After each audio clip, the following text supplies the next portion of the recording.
Hello, everybody. Today I wanted to talk about the home that I grew up in and how it relates to video games and other things that are a part of my past. This home is now vacant and it will be on the market eventually. It has a lot of condition issues, so you're probably going to see some dirty walls and stuff like that. But I wanted to just capture what I have left of this past. Once it's sold, I'm probably not ever going to come back inside again. I'm going to flip around to the other side of the camera and just tell you about some things. All right, first of all, there's not much furniture left, but there is this old TV.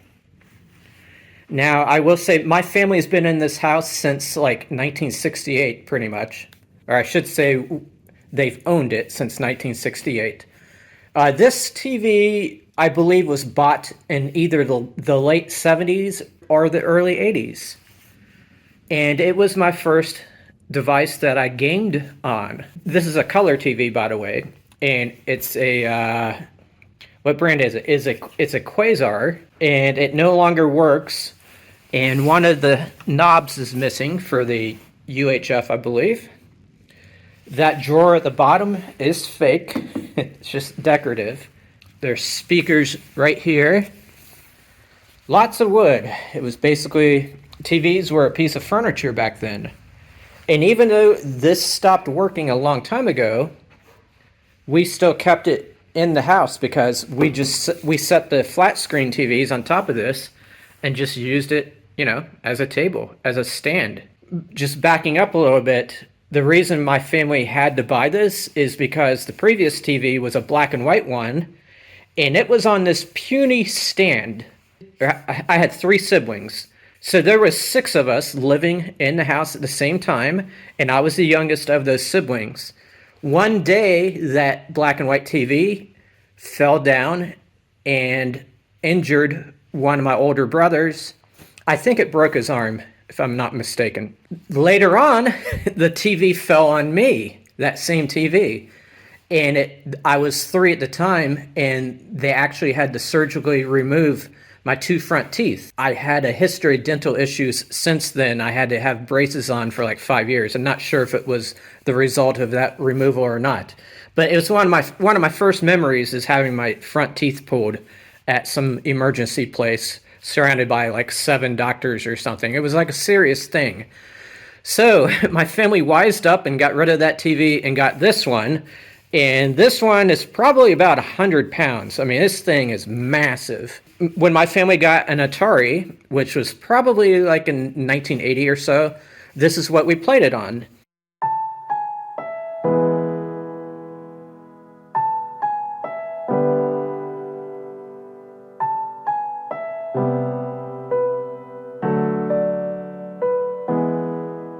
And later on, when the NES came around, I used this TV to play that.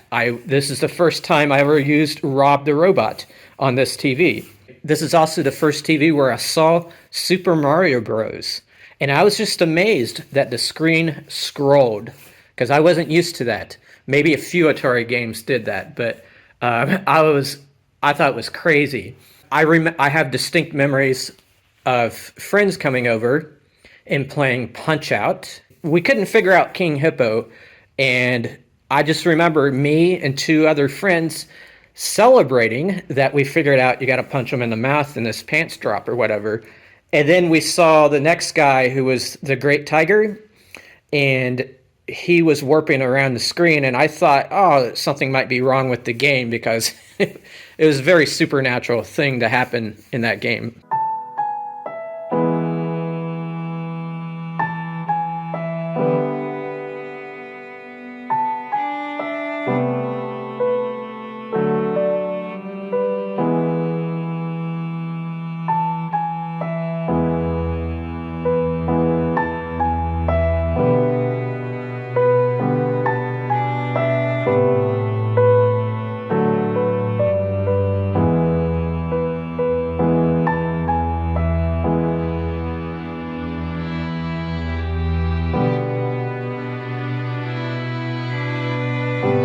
But like I said, the TV broke, and I just now plugged it in.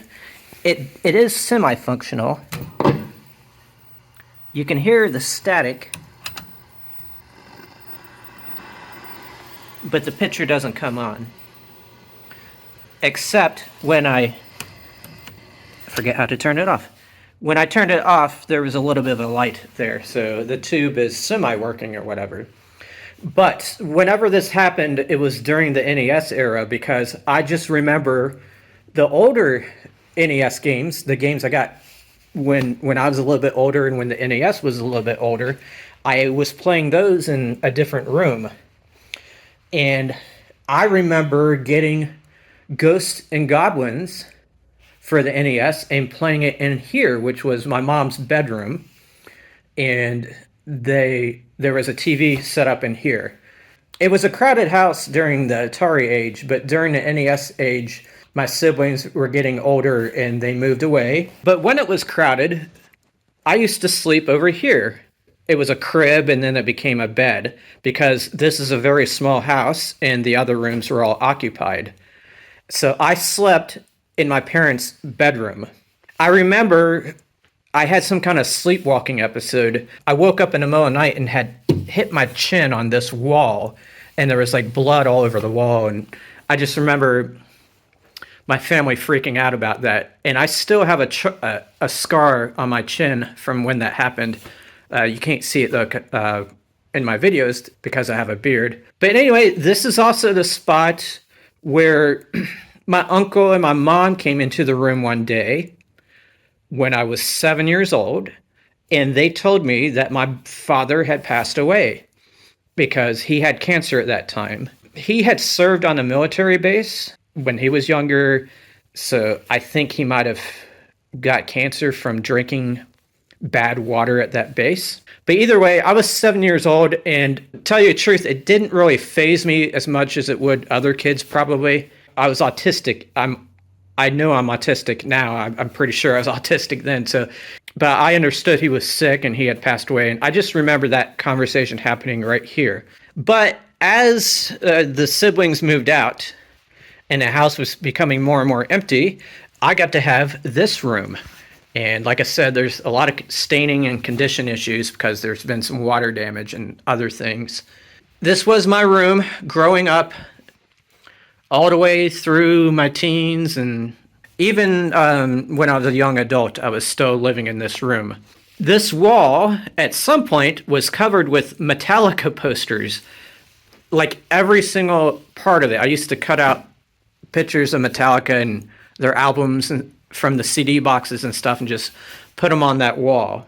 Also in this room, I had a game system set up over here. It was like I had the bed over here at some point, and I had an entertainment center over here, and that's where I did a lot of gaming. I remember having the Sega Saturn in here, the Sega Genesis, the Super Nintendo. Those were the big ones. And I may have also had an NES still sitting around. This closet, when I was still a kid, was full of toys.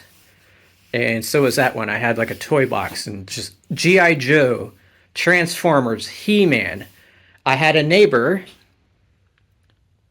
who I grew up with, and he was around until I think I was like 10 years old or whatever, and we would play stuff with those figures. And sometimes we'd do it out in the yard, but sometimes it'd be inside. I'm still friends with him today. But this is the hallway. This side room was, we used it for multiple things, but I would sometimes play games in here too. And I would stay up late at night and watch movies that they would show at like midnight and stuff. Here's another memory. In this closet, I used to cover myself with a blanket and sit in there and play like an electronic football game. It was just, I found it fun to be in the dark. I also remember there used to be a Pong unit, an Odyssey Pong unit, that we hardly ever played. It was purchased before I was old enough to remember it being played or whatever, but I would occasionally get it out and hook it up to the TV here, and I would just think, man, this thing is pretty boring. That honestly, that was my thoughts. Even at that time, I realized that video games were advancing, and this was like the early 80s or whatever.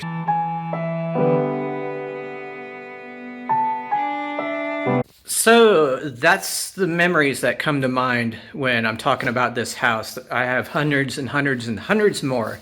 But just so you know, everything you see on this channel is a result of my upbringing I had here.